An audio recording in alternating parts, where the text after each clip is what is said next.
Hey, everybody. Welcome to the Core Energy Experience. I'm your host, Kurt Bruckman. I hold my mastery in core energy dynamics, and I'm a certified global coach. I'm joined here with Alex Fabio, our co-producer and associate director. Our guest today is a dear friend, Lisa Sherman. She's a professional entertainer and a master exercise specialist. If you haven't yet, please like and subscribe. We would appreciate it very much. Here's our conversation with Lisa Sherman. Hey, there you are, Lisa, my beautiful friend. Thank you so much for coming on today. Hello, Kurt. How you doing? Oh my God, I'm good. This is very exciting. I'm honored to be part of this core energy experience. 45-minute connection. Yeah, we can go longer too. Of course, you and I know one another so well. Who knows where we're going to go with it? But that's part of the beauty of it. And we're very honored to have you on, Lisa, for sure. Thank you, my friend. And the audience is going to get to know Lisa Sherman in an intimate way here. And I'm very excited to bring that out to the public because you are in the public eye, and we're going to let you talk about that. So with that being said, Lisa, if you will, start us off from whatever time like you like in your life, and let's hear about it and bring it up to the present, and we'll just wing it and let it go. So take it away. Let it go. Okay, so who is Lisa Sherman? Well, proudly being able to say, Kurt, you've been with me most of this experience, most of my life. I mean, I've known you since, is it fifth grade? Would it be fifth grade? Sixth grade, seventh Sixth grade? Somewhere in there, yeah. We went steady for a while. Oh my God. Yeah. So I would say when I knew you, when I first knew you, I was already involved. I was already learning and finding out that I was enamored with cameras, live audiences, action, live theater. I'm not even sure how it completely started, but I know I would have been about 4 years old, 3 or 4 years old. And wow. Do you remember the Lois McDonald School of Dance? Were you part of that?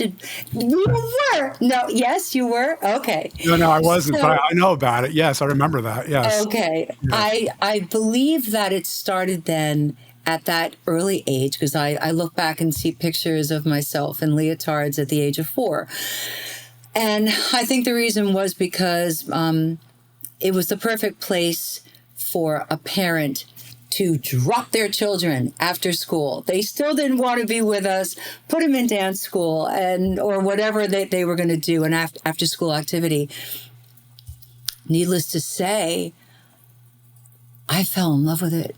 I just got it. At that age, I got it. I wasn't afraid to make a mistake. I wasn't afraid to learn. I found myself really activated by wanting to always try. So that's part of your core, what you just said there, Lisa. There it is. I know. I mean, not everyone is instilled with that. I understand that. I truly believe I was gifted with that because there are a lot of people that I've met throughout the years that constantly have to work at that nurturing to believe that it's okay if it's not right for you. It's okay if you make a mistake. Excellent. It's all right. And for some reason, I found myself always bulldozing not other people, but myself, that I wanted to get better. And so what became an after school getaway from my parents became an obsession. And from that Lois McDonald Dance School on Baton Road in Fairhaven, it turned into, I think it was Leah Mauer's School of Dance in Red Bank.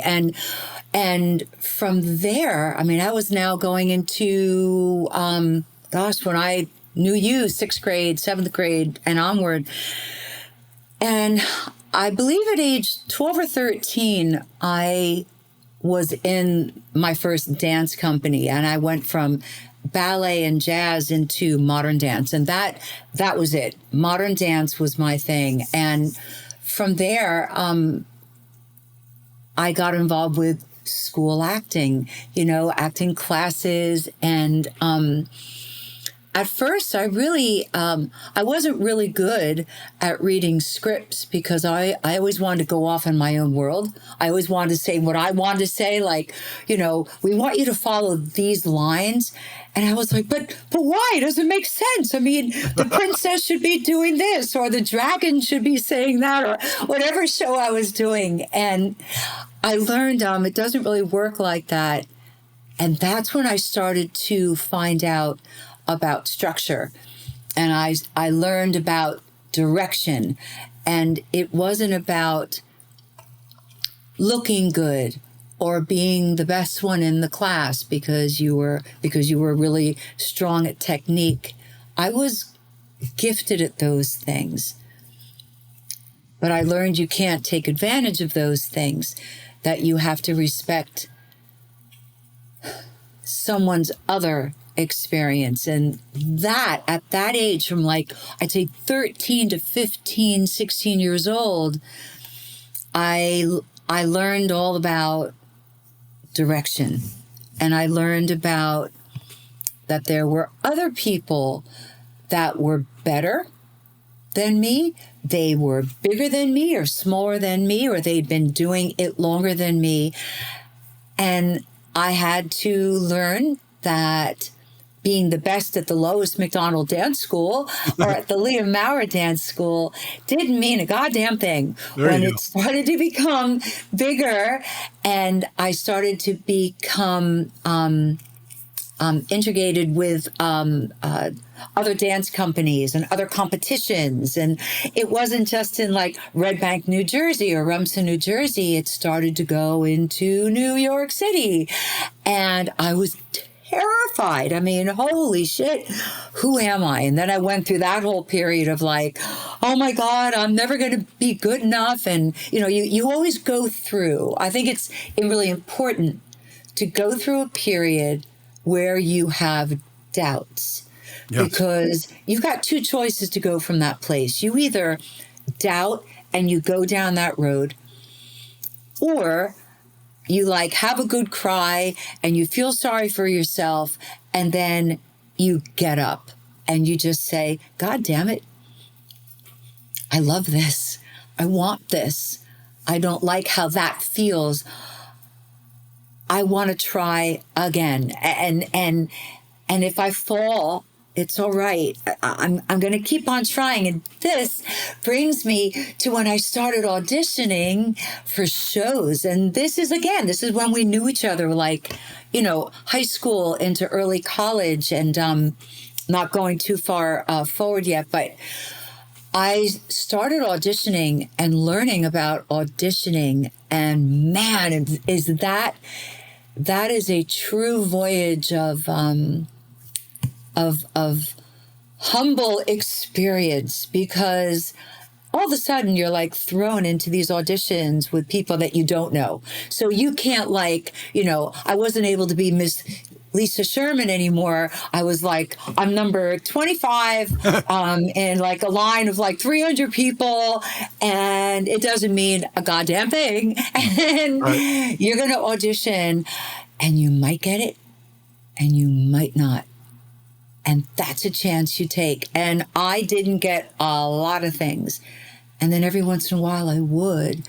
And that really took me to auditioning for Adelphi University when I went to be a dance major. And I remember, us growing up in Rumson, there were different types of families and different types of Rumson residents, and we were a very, I'd say, blue-collar Rumson resident.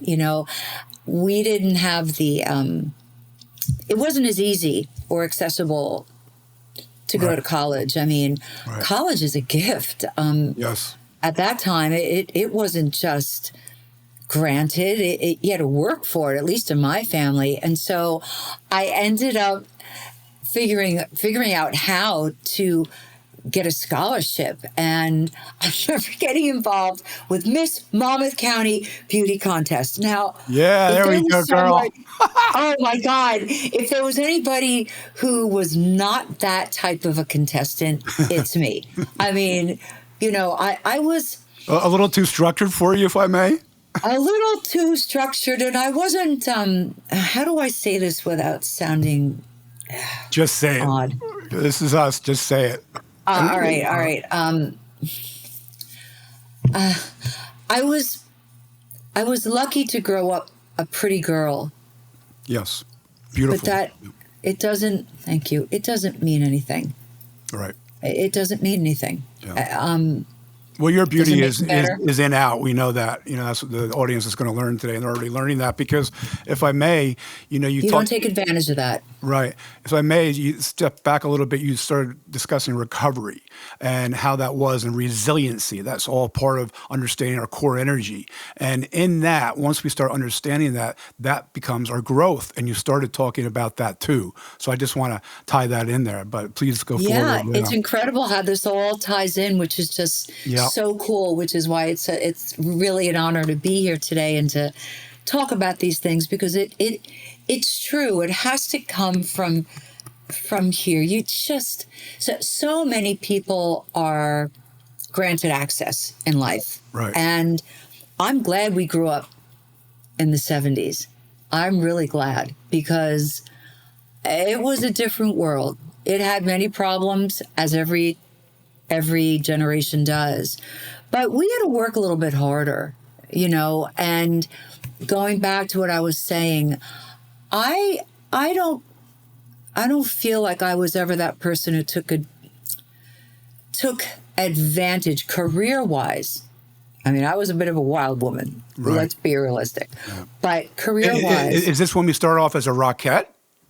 well, we're not there yet. We're almost there. We're almost Sorry. there. I okay. preempted it because you have so much to talk about. No, it's okay. It's okay. Yeah. This has to do with me doing whatever I had to do to get to go to college, because Right. I've always been a big advocate of education. Looks can change, relationships can change, the best laid out plans can change, but nobody can take away your education. That's right. Nobody. Yeah. How you choose to use that, fundamentally, that's up to you. But I've always been, we're not talking about Rumson High School right now, because, Which you are in the Hall of Fame on. I just want to throw that out I am there. on the Hall of Fame of Rumson High School, but let's be realistic. That's pretty it's good. It's not for what I did in high school, okay? It's not. It's not. It could be. It could be. You were very active in high school, so it could have been. I was extremely active, Kurt, and we're going to bypass everything and every way that could be taken. I had more fun than high school than anybody, but we're past high school now. We're going towards college. Yeah. I'm going to talk to you later about that. Good. So I ended up going into a beauty contest because the scholarship was a really good ride for school. And I got it, and I danced in it, and I got a really nice ride to Adelphi as a dance major. So now we're fast forwarding, going to Adelphi. And at that time in the early 70s, Adelphi was more like a commuter college. They did have, obviously, people that stayed there. I think most of the people that stayed there were from international countries and stuff. And I wasn't happy. It wasn't my cup of tea. And I realized I didn't want to be a dance teacher. I really wanted theater. I wanted musical theater. That's what I really wanted to do. And so I started to skip classes because I was on Long Island. It was so easy to get right into Manhattan. And I started to go to auditions in New York. That's great. And hence, I go to this audition one day, and it was at Radio City Music Hall. And this was when Radio City was reopening after a really long time. It was closed, and they were refurbishing it. And this audition came up, Bob Yanni Productions. At that time, I didn't know who that was or what was going on. And I go to this audition, and I remember standing in line in New York City. This line it went for, it seemed at that time, miles and blocks and Really? so long. And everyone looked kind of the same because the audition was for, you had to be like 5'8.5", a certain weight, certain background, a certain look. A lot of demands. And, A lot of demands. Yeah, but when you look at auditions, that's pretty much what it is. Like they might say brown hair, brown eyes, 5'8", 130. I mean, there are a lot of people that can look like that. At the end of the day, I go to this audition and I get in and I have no idea what I'm even auditioning for. And I went in and there's like a panel of people and I go in and I sing a song and I leave. I start going through Radio City Music Hall and boom, I'm held back. And they're like, they would like you to come back in about 3 hours and dance. And I'm like, okay. So I did. And there I am doing my little dance moves and doing some things. And then I went home and I get a phone call. Now remember, you had no cell phones then and no computers. Right. It was like a whole phone in my dorm. And I find out that I have another call back. So I'm now missing 2 days of school. And so I went back into New York and I find out that what I'm auditioning for is this this group called the New Yorkers. At that time, the New Yorkers were supposed to be able to cover and be accessible to be a Rockette, be on the stage with the Rockettes and learn their moves and do their dances. At that time, they were doing their first opening show that was called A New York Summer. That was Radio City Music Hall's opening show after so many years of being closed. Wow. And oh my God, and this guy named Tom Baylor, holy crap, look him up. Tom Baylor was Quincy Jones's right-hand man. Wow. He had everything to do with Quincy. Look him up. You won't believe it. Tom Baylor, ThomBahlor. And so Tom Baylor, I met him then, and he was the musical director of this show. Oh my God. And I find out that day, I'm cast as a New Yorker. Yeah, what does that mean? It means, I better tell my parents I'm quitting school. And so that was it. Ooh. I left. It was my sophomore year. And I left and I moved into New York City. Wow. And just ended up in and we're going to fast forward. We did New York Summer. We did 3 more shows after that. And these shows had casts of like 395 people. There we were in Radio City Music Hall. I'm like 21 years old, dancing with the Rockettes. And then other days, I was also the understudy for the lead because you had lines and scripts because this was like a Broadway show at Radio City Music Hall that initiated the Rockettes and had all these different stars in it. And I was like, oh my God, I ended up moving in with who the hell knows and lived on a floor and lived on ramen noodles and it didn't matter. I was living the life I always thought I wanted. And we did at that time 6 shows a day, 6 days a week. Whoa. And that was when it was, you had to be in the AGVA union, and it was different. Was it after AGVA? It was AGVA. Huh. You could do that then. And so there were so many people in the show that always had to interchange, which is why we played different parts, which is why some days I'd be dancing with the Rockettes, some days I'd be playing the lead, some days I'd be doing chorus. It didn't matter. You had to know it all. It was one of the best 4 years of my life. But from there is when I started to audition for other shows. And at the time, I was modeling with Maidenform lingerie. Do you remember I was doing that too? Yeah, I do. I do. And at that time, I mean, everything you had to do to be able to pay rent and live in New York. And I remember the Maidenform ads. It was the Maidenform girl. You never know where she'll show up. And there were pictures of me on rooftops, riding on a cart, whatever it may be, riding on a horse one time, couldn't believe it. That's wild. A still picture and in Maidenform lingerie. You can't do that stuff anymore, but those were some really fun years of my life. Needless to say, the same years of Studio 54 and everything else, we grew up at the greatest time ever. Yeah. So from there, I ended up getting involved with West Side Story. And that was like my first like real super duper Broadway show. But I wanted to end up, I wanted to leave the city. And so I did that on tour. And that was unbelievable. I was Anita, and that was like really fun.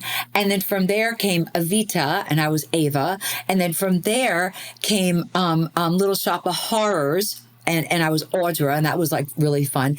And all these different little shows. And I just like disappeared. I disappeared because I was having so much fun. I enjoy the fact that you call them little shows, from the Rockettes and the New Yorkers rather into the Rockettes, that whole model. Incredible. And then jumping from one show to another, Lisa, tremendous, you know. But that's what you did at that time. But that's what you did, because that's what you did, you know. Right, sure. But one of my great, and this, you're going to love this story because this has a lot to do with core energy experience. One of my greatest auditions, and I used to, you know, after from growing up and being afraid of auditions, they became my, it was like a nemesis of me. I went to auditions even when they weren't calling for my type, because learning how to audition, you have to learn rejection, but you also have to learn not to be afraid to be seen. So one of my favorite auditions was going to Dreamgirls. Now, I know I am not typecast for Dreamgirls, but I knew who was on that panel. I wanted them to hear me. I wanted to be seen. I knew I wasn't going to get the part, but I went there anyway. And I went and I sang my ass off for that audition. Never heard from anyone again, but I did meet and work with other producers and directors from that show and other shows, because in the 70s and the 80s, everybody knew everybody. That's what it was a incredible family. Networking. Your network is tremendous. Even back then, so impressive. You know, even when I came with a bunch of guys, we were trying to get into the Rockettes. I don't even know if you remember this, but it was backdoor. And we were trying to, you know, first bribe the guards, et cetera, et cetera. And then somehow someone got to you and you came rushing out and you're like, well, what are you guys doing here? How can I get you in? Blah, blah, blah. And you had to go. So that was the end of it. We didn't end up getting in, unfortunately. But we were... I left you? Well, you had to, because it was for you to go on stage. So that was it. Sorry. Well, you definitely gave us some ideas of how to get in. But anyway, we'll leave it at that. But to push forward on that, Lisa, we were, you know, our group who supported you, and me being one of the biggest ones, was just so taken back by what you had jump from the New Yorkers, the Rockettes, all that you described, into now what you're unloading and letting us all hear. I mean, it's just tremendous experiences. And, you know, if I may, in the core energy, we talk about that experiences are neither good nor bad. And you just said it. They're neither good nor bad. It's growth. So we don't look at it that way, right? Don't label it as man-made. And you just said it. You went in for the Dream Girl job, or you went into Dreamgirls, and you know, knowing that you were just going to wing it and be Lisa, be your authentic self. That's the other thing we push in core energy, right? That's where all the rawness comes out. And that's part of, you, Lisa. I mean, the audience is hearing it now. So anyway, I just wanted to, cover that a little bit. Anyway, go on. I'm sorry. Oh no, this is about us talking what you do professionally and what we do professionally, and so please interject whenever you can because I love you. All Yeah, right. back at you. So one of my favorite experiences was auditioning for oh, da da da how can I how biggest one of the biggest theatrical shows this year, The Witches. Ah, cool. I'm having a break. That's it'll come to you. Let's keep Okay. rolling. Yeah, So yeah. I go to my agent sent me to the audition, and I knew I was going to sing Defying Gravity, and I have that's the song that I have you on audio when you came to see me at the Basie. Yes. I have that's the song. That was it. Wicked, of course. Wicked, How could I yes. forget Wicked? That's right. So I go to audition for Wicked. Now I knew typecast. I really wasn't correct for that. I just didn't think I was. Doesn't matter. Still go and be seen. And my agent was sending me so. I went in. This is a typical audition, right? I go in. There's a panel of people, and I could swear they were ordering lunch. I mean, nobody was paying attention to me. There were all these they had papers in front of them, and I'm sure they were menus. Right. And I go, and I was only allowed 16 bars, which is the norm. And I go, and I nailed it. And I finish, and no one's really paying attention to me. No one really said anything. I'm like, all right, I go. I'm going to be respectful. I get my music from the pianist. I get towards the door. Finally, someone looks up, and he says, thank you very much. You're too tall. And I walked out the door, and at first, when you're treated like that, there are a few things you have to think about because there are people waiting, right? There are other people waiting to go in. They're watching you. Every mannerism, you're being watched and judged, just like being on stage, And so I held my composure. As I'm walking outside, I'm thinking, that was so freaking rude. Am I sick of this yet? Am I sick of being treated like this yet? And I thought to myself, you know what? Maybe I'm too tall for that stage. But I'm not too tall for this industry. I am not too tall to continue. I did really, really well. I'm not there for them. They're freaking lost. That's great.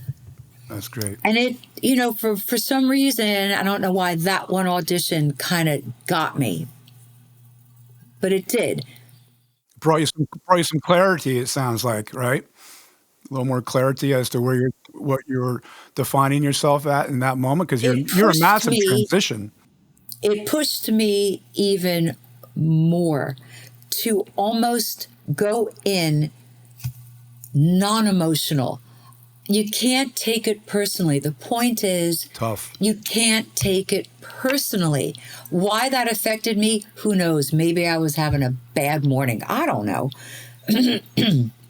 But it got me. But I didn't let it take me. There you go. And so from there, there were other auditions, there were other things. And I haven't even discussed with you prior to all this what happened in New Zealand. Right. Having a TV show in New Zealand. And I'll get back to that. But to go from where that was, that one audition, I end up telling that story to a lot of different people when I do lectures and presentations, that there's always going to be this one experience that just kind of kicks your ass, and you can either take it as a kick drop in the bucket, or it's going to kick you forward. And it did both. I kind of went this way and then back up. Just like when I was younger, learning how you can't just get away because people know who you are. And maybe you've had some good luck. Well, you've got to prove. You got to keep on proving. You never, ever, ever take advantage or think that it's just going to be there. People ask me all the time, do you still get nervous?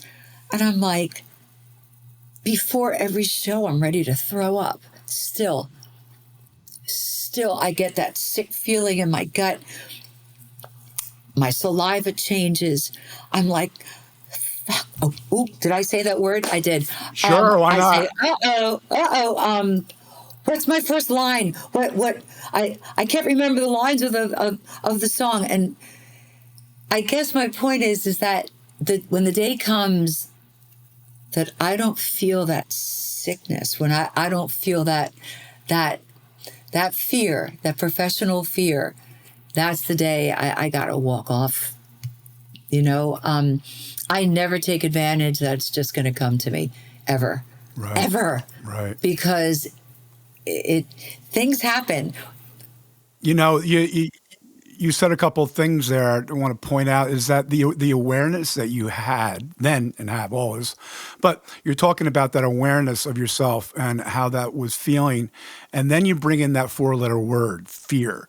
And, we all have fear. The idea is not to carry the fear. And when I describe the core energy dynamics to people, and fear is one of the things we always touch on, obviously, and we're doing it now, is inevitable usually, is that fear is to be treated as an alarm clock, right? It's saying, okay, something's coming. I'm not going to be able to stop it.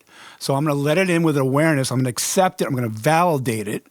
And then I'm going to choose choice, but I'm going to choose conscious choice. So this is what you've been talking about all the way up to where you are now. So you're rocking it, baby. No pun intended. Let's go. I just never, it's very true, Kurt, everything you're saying. I still don't ever take advantage and just think it's going to come easily. I still, every single day, when I'm walking the dogs, I'm still doing a voice class. I find after like a few shows in a row, like we're touring now, so when, I get tired. And so obviously you have to have a day off. That's just recovery. Every once in a while you need that. But I never think it's going to be there. I'm still having to work for it. I'm still having to work on it. Nothing comes just naturally. Actually, at this point in my life, I have to work a little bit harder because let's be realistic. I'm not that 20-year-old or 30-year-old person. And I don't want to be. I'm happy where I am. I feel like I've put a lot of time in. I feel like I've worked really, really hard. It's still hard. I mean, I'm finding, especially with Franke and I, being on tour with 11 people is. Will you explain that? Will you explain that, Lisa, the tour, please, so people can understand? Okay. So, gosh, I'd say about 7 or 8 years ago, I was performing with the late, great Beth Ann Clayton. And she was just an amazing musician and singer and person. And she had a party one afternoon, and I went, and our friend Byron Crawford Smith also showed up with a bunch of other people. And while we were at the party, we just started playing some songs, and Byron had a very similar tone to James Taylor, and so he started playing. He plays guitar too, and so he started singing some James, and Beth Ann could portray anybody, if you want to use that word. And so she was singing some Carol stuff, and I started singing some Carly stuff, and like this light bulb went up in my head, and I'm like, what an interesting concept. Taylor Simon King. That's how it was born. And so when the show first started, it had her son, and he was at that time, oh my God, 15 years old. He was a prodigy. He could play everything. Wow. So talented. And so he was playing bass. His friend in high school, 14 years old at the time, was playing drums. And then there was Byron and myself, and Todd Sherman was in it, and Sam Sherman was in it. It was like awesome. We put the show together. And fast forward, the show just kind of went to these different heights. And those children obviously went on to go to school. They had to go to school, you know, and to high school and on to other things. And they both went to Berkeley, and, you know, they've moved on to bigger and better things. And by that time, I was already married, or had just started going out with Franke. I can't even remember anymore. And all of a sudden, the show became this production. And Beth Ann passed, and the show just took a whole different life form. And so, fast forward to today. Lisa, can you talk about the genre, please, so we can educate the people? Explain the question. Well, the type of music that you're laying down, performing. Oh, okay. Yeah. So Taylor Simon King. All right. So it's the music. We're celebrating the music of James Taylor, Carly Simon, and Carole King. Of course, that wouldn't have made sense because I rambled past that. That's all right. We are not a tribute. It's a tribute show because under the realm of tribute, because we are tributating these people. Right. But we are not it's not cover. Yeah, it's not cover either, right? It's more accustomed. You customize. It's a cover show because we're singing their songs. Right, However, the difference is that there are tribute acts where, for instance, just an example, there's a tribute act called Really Queen, for instance, and so they're doing the music of Queen, and they are like, there is a duplication of the look of everyone in Queen. That's one example. Okay, you've got tribute acts. You know, they're everywhere. Ours is a celebratory situation. Ours is a little bit different. We're celebrating the music, but it just so happens that the gentleman who is singing James Taylor now, his name is James Gideon, and his name is James, you know, but it is just like we got incredibly lucky that we met him and stumbled upon him. He can sing so many variables and so many types of genres and so many types of artists. But you're all talented. You are all super talented. You know, I've been to the shows and been coming all these years and watching things, you know, culminate to where they are is just fabulous. And the following that you guys have drawn now, you know, for everyone in the audience. It's really moving. But he sounds just like James Taylor. The girl that we have, we have so many incredible people. Alice Leone, she looks like Carole King. Yeah. I don't know who I look like. You look like you, and that's a beautiful thing. I look like me, but I'm like, obviously there's Carly Simon left, so that's what I'm doing. Right. And so there's our show, and we are now being we are with Bicoastal Productions. They are our booking agents and our agents, and so now they're taking us nationally. End of the story. And so we have that show. So I was going back to touring now in comparison to when I was like 20 and didn't care where I slept. It could have been a floor. You know, if you had one bed, you had 4 people in it. That's what you did because you had to sleep. You know, that was just, you know, being on the road. It was different. Then it was like bus and truck, and no one was ever uncomfortable. Everyone was happy because you're like young. Now it's a little bit harder. We have a ball. We have so much fun. We really do. But it's a different world now, and we're doing it, and we are. You are. We're living out of suitcases again, and it's a world that I know. It's a world that I love, and you know what? I'm going to keep on doing it, Kurt, until I can't. Excellent. I don't know how else to be. Yeah. I just don't know how else to be. I love my disco show. That is so much fun. Absolutely.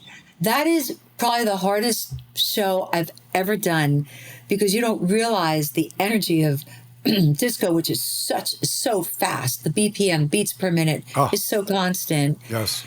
And you have to be, you have to train for it. I actually train to do that show. And we're doing I believe that. We're doing that again. That's coming up. Am I allowed to say the websites for these shows? Oh, absolutely. Going to promote. Absolutely promote. Yes, that's what I'm trying to get out of you a little bit. Yes, a little more direction. All right. So for anyone who is interested, the Taylor Simon King Show. That was the original name. But now that we are being now that we're with Bicoastal, we have changed the name. It's now called Three American Troubadours. That's the name of the show. Great name. But the website is TaylorSimonKing.com. And you can find out everything you need to know about that show. Excellent. The disco show is called, the website is thediscoconnection.com. Cool. And you can find out where we're playing. We have shows, we have a lot of shows starting in July, which we're really excited, right in the area, because we're not in New Jersey that much anymore. Yeah. So that's all happening. And you'll find out dates and who's who in the cast and how to find us, how to book us, and all that good stuff. That's great. I'm exhausted. Yeah. Yeah. Well, hey, listen, it's a busy life you've been leading. And, back to your authenticity and being raw about it today, we appreciate it. Alex and I, and certainly the audience is getting a lot out of this, Lisa. Really, it's tremendous. So just a couple of questions here. The energy that you have and you exhume, and of course, I've been on the end all these years, so I don't want to give too much away, but is really unique. It is high energy. So in the core energy dynamics weeks, we work with two energy groups. One's the anabolic. That's the filling, constructive, building energy that's dopamine filled, backed and based. And the opposite is a cortisol dump, which is a catabolic, the destructive, the breakdown. And a lot of us will lay there, right? And I don't want to go in there too deep about that, but you are anabolic since the day I've met you. And it's been a long time, you and I. And you're a very, very special friend of mine, and I'm so grateful. I have learned so much through you, and I know the audience right now is learning a lot about recovery, about things that you have done and thrown yourself in front of without fear. You are courageous. And, it's just fabulous. So I like to ask you, and you give gratitude. That's your part of you have superpowers in everywhere. And But do I cry? And do I have downtime, Kurt? I'm human. I am so human. And I mean, it's easy to be on because I've kind of trained myself most of my life to be on. Right. But what I've found most important, and I would say it's been over the past, I'd say 10 years, 10, 15 years, I have learned the importance of being off. I've learned the importance of being allowed to have bad and scared days. I have them, and I used to be afraid of them because I thought that meant something was wrong, and it's not. I found that those days give me a little more strength to be back on. And things are happening, as we grow up, like for instance, the passing of my sister this year, that absolutely broke me. And the show must go on. And let me tell you how hard that was. where do you find it? Where do you find the strength? How do you fake it? One of Was my I questions, fake? that right there, could you please go there, Lisa? Where does Lisa Sherman find this strength? Where's it come from? It was a place I'd never known before. I don't want to go back there again. Yeah, sure. I don't. It's It was okay. horrible. And it's all good. You see, like, that's human. Yeah, of course. And this is part of your beauty as an entertainer, as a singer-songwriter, as everything that you've been describing, Lisa, is just fabulous. So I don't want to focus on the energy with Cindy. Of course, I was there with you a little bit. And Yep, you were. a beautiful woman she is, and still with us today in forms. But how your energy, how have you been able to keep thriving and striving and thrive? You talked a little bit about resilience and about recovery, and all these things are just so dynamic in our core energy. And we can all do these. We all have the makeup to be able to do it. It's the execution part that's extremely difficult. It's the words are the words, but it's the action part of the words. And you, my beautiful friend, are one that will talk the words and then walk the walk.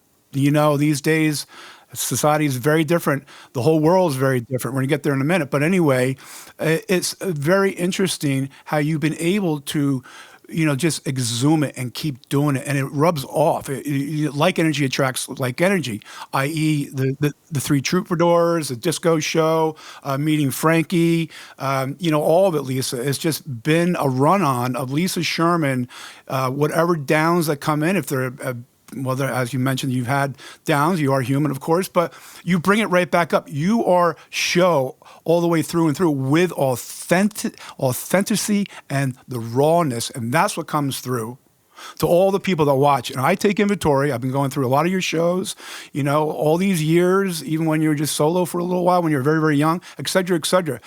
Every time I go, I've always seen these big smiles and, listen to people and sneaking on the conversation. Oh, she's just got fabulous energy. So what do you attribute? Can you find some, in other words, we're multidimensional. So I'm not asking for a one aspect return like a silver bullet. Just field it if you can in any way. I would appreciate that. So would the audience. Well, let's go back a little bit. You remember when I came back from New Zealand, and that was a part of my life where, wow, I had to completely start over. Yes. And kind of retracting a bit back. With daughter in tow. You are a mom. With daughter in tow. A beautiful woman. Yeah. Yes. I mean, I'm trying to put the timeline here. So when I finished touring and doing all these different shows, theatrical shows, I burnt out. I mean, I just absolutely burnt out. And most of my life already had been on a stage. I'm now at the age of 27, let's say. And I needed to step back from the theater, from New York and from bus and truck tours. And I actually wanted to go back to school. And what had happened is that I ended up breaking my ankle in Salt Lake City, Utah, Ouch. Doing a performance. And it was the first time in my life where I had to stop and come home with no real direction. And I really didn't have a nest egg. I had that little place in Seabright. All right. Remember? Yep. Yes, I do. And Yeah. oh my God. Oh, yeah. And oh yeah. Fun. Best years of my life I have no recollection of. Anyway, Well, I'm with you. I came back, and it was a really tough time because I couldn't model. I couldn't do shows. I couldn't dance. And I had to take a big inventory of my life. What was I going to do during my rehabilitation? Right. And, at that time, thanks, I had, my sister and some family who helped me financially, because you really don't save that much, it really goes out as quickly as it comes in. Sure does. And I wanted to go back to school because I left Adelphi, remember? Yes. And that was how the whole exercise thing really went into play. Because when I was at Adelphi, my major was dance, exercise, kinesiology. And I was always good in science. That's the only thing I was good at in school. I loved science. That's an interesting fact. We'll save that for another episode with you and I. All right, yeah, I just loved science, Yeah. And so I got involved, and you have to remember this was the time when like Jane Fonda videos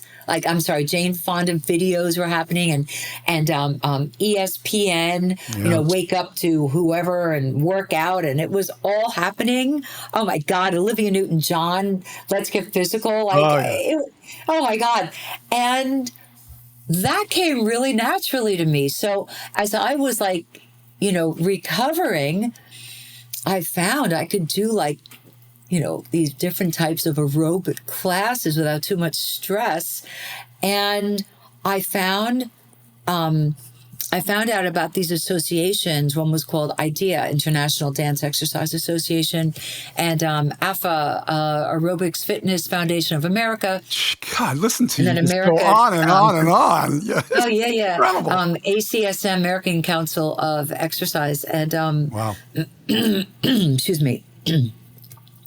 And so I got involved with them, and I became just enthralled with their educational component. And that was when, I know you were around for this, that was when I started being a presenter for AFA, and then I would find these areas of education just to speed things along. Let's just say at that time it was aerobic choreography, whatever. And so I would put together these presentations, and because I had the background of theater and or camera work, because I used to do a lot of commercials in New York, and remember As the World Turns, I did that for a while. Ryan's Hope, I did that for a while. And so I loved being a presenter. And then from AFA, I joined up with IDEA, and I became an IDEA presenter. And that was when all of a sudden I met out of nowhere. Who knew? Just like that, I was now 30 years old, and who do I meet? This guy. And in 5 days and 3 hours, there I was engaged and moved my entire life, everything I was, everything I had, to the opposite side of the world, and I moved to New Zealand. God bless. Where I knew no one, never met his family. We were 5 days and 3 hours. Those 3 hours were a lot of fun. Right. Anyway. Obviously. That was it. I'm in New Zealand, and what do? Who am I? There I am again, just like a young girl. Nobody knows me. Who am I? Yeah. What the hell have I done? I have no family. We didn't have computers. Nope. Remember, no phones, no computers. No. Only communication was snail mail. Yeah. It was difficult, wanting to hear. We'd hear things through Cindy occasionally about, and some of the close friends we were able to contact. But that's how we communicated about how you were doing. You and I lost personal 10 contact. years. Yeah, I was there for 10 years. Yeah, you were back and forth, which was helpful. But I came back and forth because of IDEA, because they were an international dance exercise association. And so these conventions, they would have them in LA, Atlanta, Chicago, Dallas, New York. They had them in different places. Sure.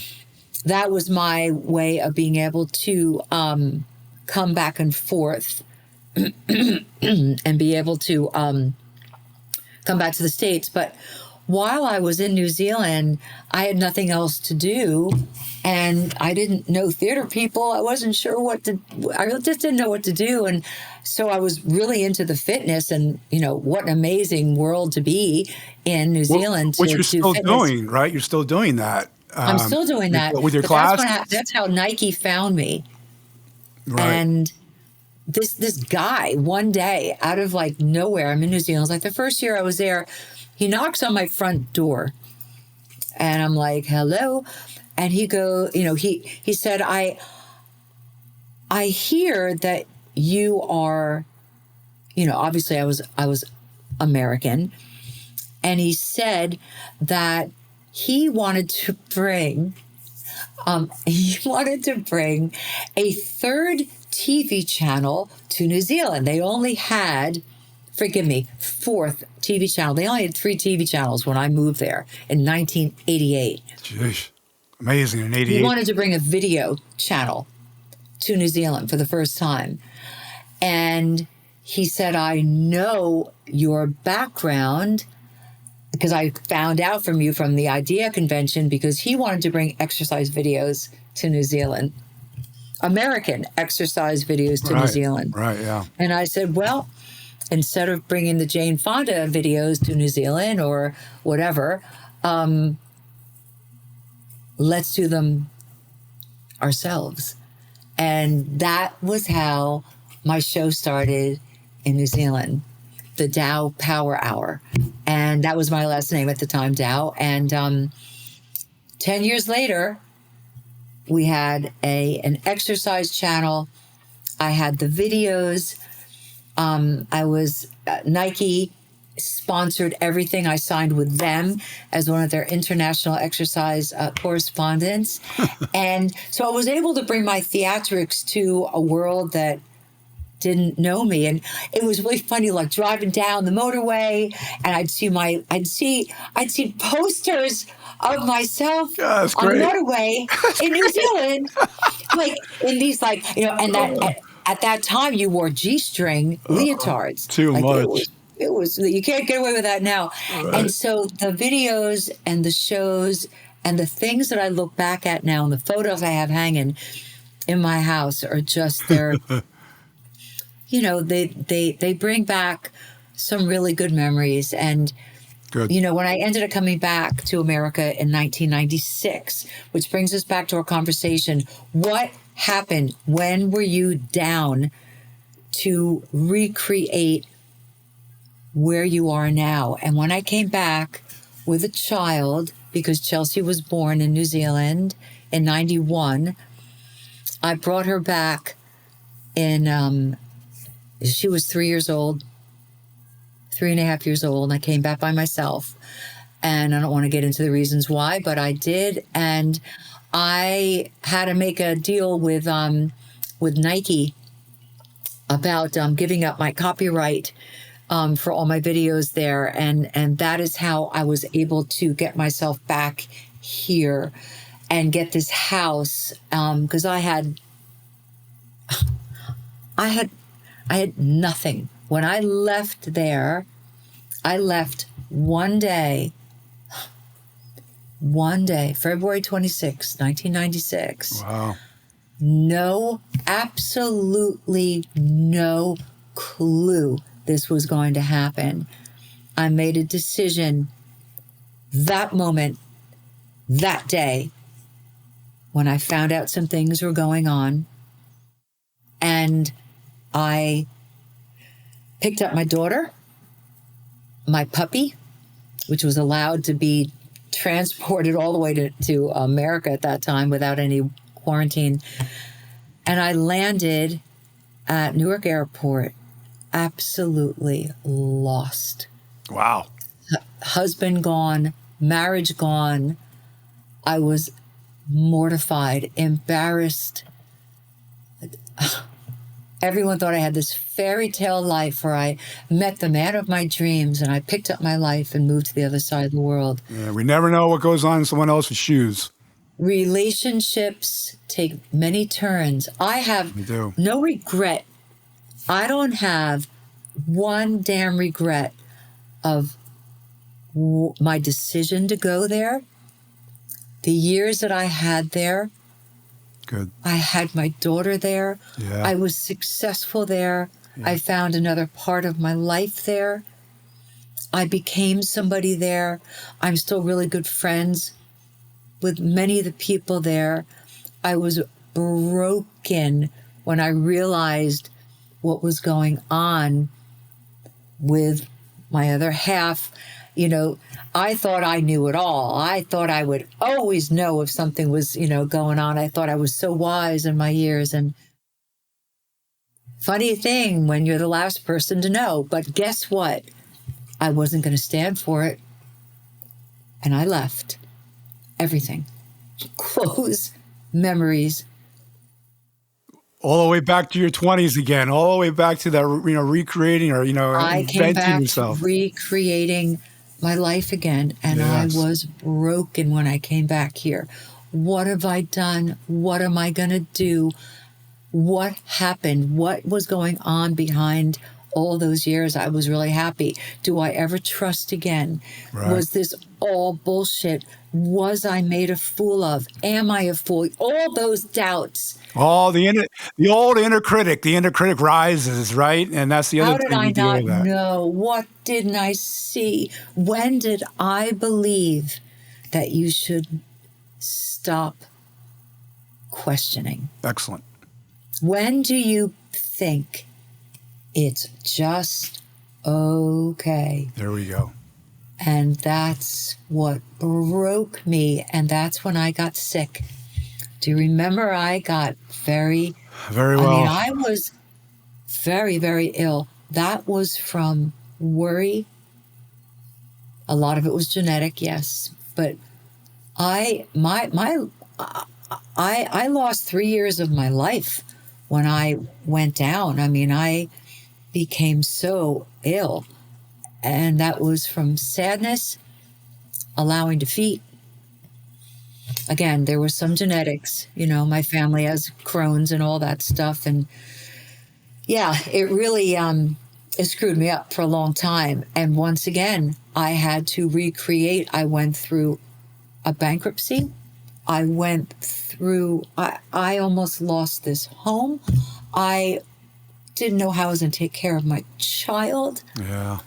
I didn't know what to do. And guess what?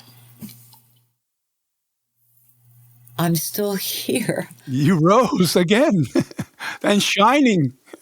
I got back with friends and love and help from friends and love because, yeah, it was a scary time. It was a really scary time. And look what you've done and then again. Then I met Franke. Yeah. So let's touch on that real quick, Lisa, and then I'm going to ask you one last question. Yeah. So if we want to follow through with your meeting up with Franke and how that is, I'll let you tell the story for sure. I do want to say one thing though, that again, the availability that you allow yourself to recover and to use that courage to take those steps of action and to come out of that, on that inner critic is all so empowering. Very empowering, Lisa. And I want the audience to really understand how we can get through our difficulties if we take a lesson out of Lisa Sherman's book. Many lessons out of Lisa Sherman's book. So, but please go ahead with Franke. Yes. Mm-hmm. I appreciate that. I don't even know where we are now. Where you're talking about meeting Franke. We haven't talked about that. And my goodness, Franke Previte, my husband. Yeah. How are we time wise? We're getting there. Yeah. Don't worry about that. Don't worry about that. Just give me when you need me to stop. Yeah. Okay. I'm going to ask you another question, one last big question, and that's it. So if you can tie up the Franke. Franke. Energy, I met him at a bar. Yeah. I was performing, and actually I lied. It was a place where I do perform, and it was in Asbury at the Supper Club. And I was actually there that night to see a performer, and a bunch of people were there that night to see this performer. Sure. And I noticed Franke just because it was a new face. I knew everyone in the area, and the people that usually would consistently go to these shows on a weeknight. And I just noticed he was someone different I hadn't seen before. And he was sitting at the who's who table. And I was like, that's a new face. I wonder who that is. Right. Well, he kept on looking at me. I was sitting at the bar with smart man. a friend. And he kept looking at me. But I'm like, I couldn't understand why he was looking at me. So I kept on turning around and thinking he's trying to look back at me because I was sitting at the bar. And I'd like to explain what that means. When I recovered from being sick and I was really starting fresh again, trying to find out how to start being me back again and performing and health being a big issue at that time and getting my chutzpah back, Recovery. Yeah, I had some really good friends who were back of me, and I didn't see anyone for a really long time. I was embarrassed because I was going through a bankruptcy. I didn't want anyone to see my life. Sure. I was feeling We really are a bad public about myself. figure, so that's difficult. I mean, people know they It read. was it took a long time to get myself going, and anyway, so I never even thought of wanting a relationship with anybody. I could handle me at that time and my daughter the best I could. Anyway, so there's this guy looking at me, and I keep on turning away from him because I'm thinking he's looking at someone in back of me, to the point that I fell off the bar stool.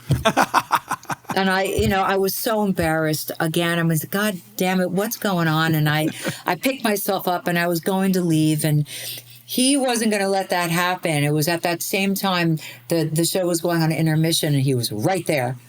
And not going through the whole story because it's a long story, but he ended up saying hello to me. And that's all it really took. And I said hello back. And he asked me a question. And he said, "Are you here with anyone?"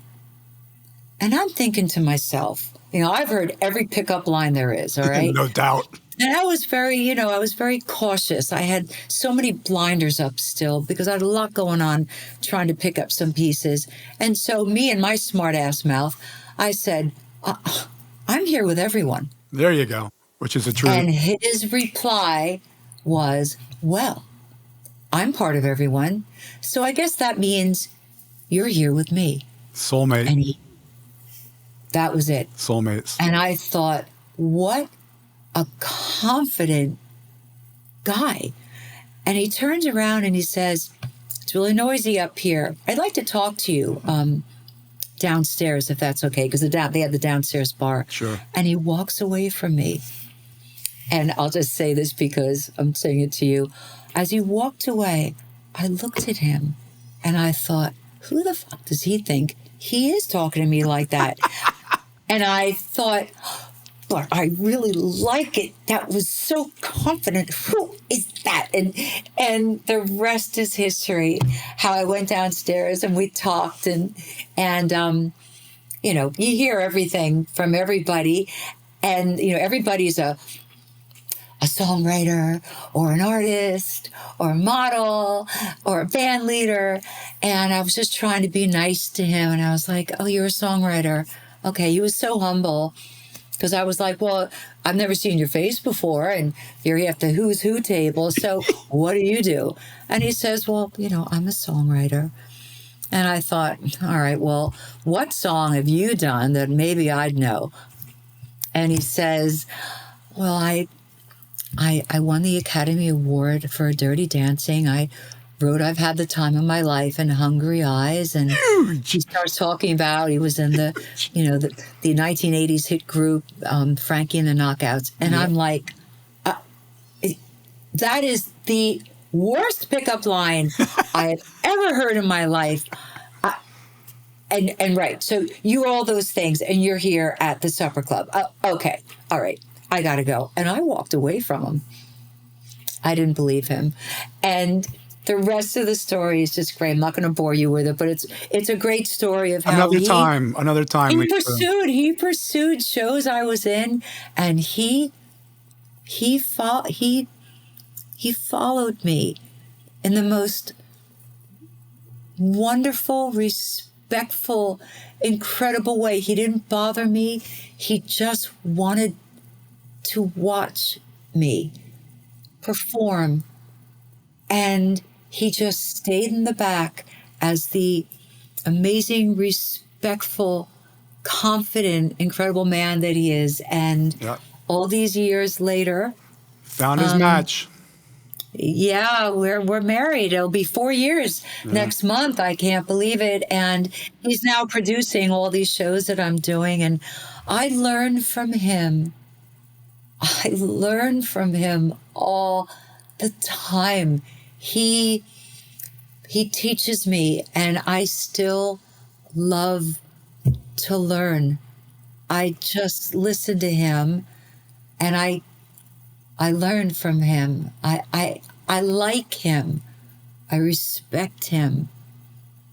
And I love him. So yeah, I got lucky. Growth. It's I got growth. lucky. Well, Lisa, you've delivered tremendous content and understanding about, life's turn of events and how things can do it on a dime, as we all know. And what do we do about that? Well, you've, delivered the understanding of recovery and resilience on numerous occasions, and you're constantly growing. You pointed that out. We're doing that anyway. Time's our friend because it takes us from one moment to another. So each moment is going to be different, and that's where the energy, dissipates, comes and goes, and different energy comes in, and we've transitioned to another transformation. And you've done that, many times, and very, very successful. And so happy to have had you here, and Alex as well too, and the audience. And Lisa, just have one last question for you, and then we're going to wrap it up. So the world today, as you know, is very tumultuous in many, many ways. You're a white sheet right now. The past, what we discussed, is not here in the moment. You're a white sheet. What would you say to the world and like to see happen to the world as we are in now?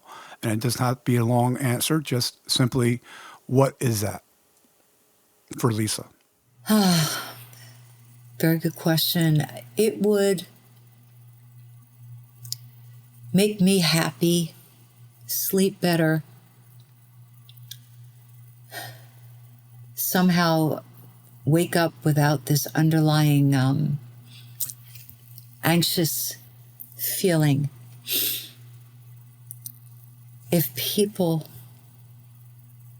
could just accept, you don't have to like, you don't have to believe, you don't have to go with the flow.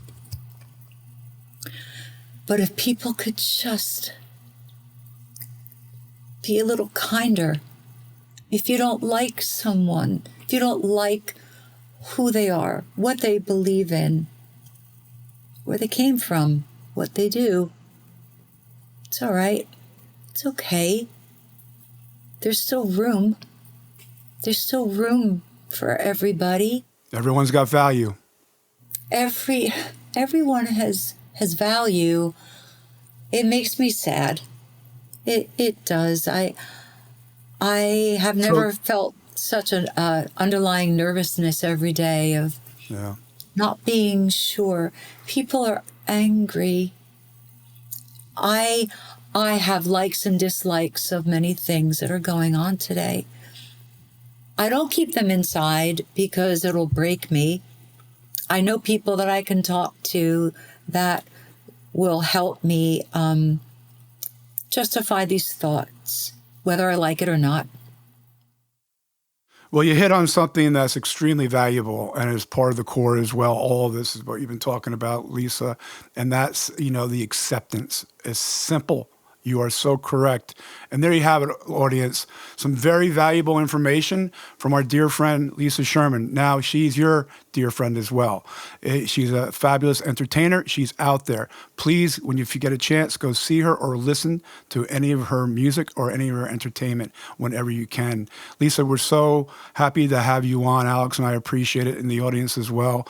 We'd like to have you back on again one day. I know you're very busy, and hopefully we can do that. So Kurt and Alex, thank you. And Core Energy Experience. Yes. This is what it's about, people. That's it. Allow yourself to live and soar. Don't be afraid to drop. That's it. That's it. Don't be afraid to drop, because you're going to move upwards. We have to. Yes. We have to do it together. Well, we do. That's With right. good friends in good faith. Yes. I love you, my friend. Love you Thank too, you. beautiful I'm woman. so proud Yes, of you. you're awesome. Now, you've already given, I just want to give you another chance. Would you like to, you already pointed people to where to go to your sites. Is there any other Yes. any other way, please, if you could put that out there? Oh, yes. Once again, so TaylorSimonKing.com, one word. The other show is thediscoconnection.com. I have my own website, which is lisa-sherman.com, and you can find out all about me. And that's it. That's excellent. That's excellent. Well, thank you, everyone. Yeah, thank you. And we thank Lisa for coming on, and for everyone there in the audience, thank you for coming on. Lisa's been her beautiful self. I'm so happy everyone can see it. Yay! Yes. So, audience, we wish you all well. Thank you again, and remember to keep striving and thriving, and to stay empowered.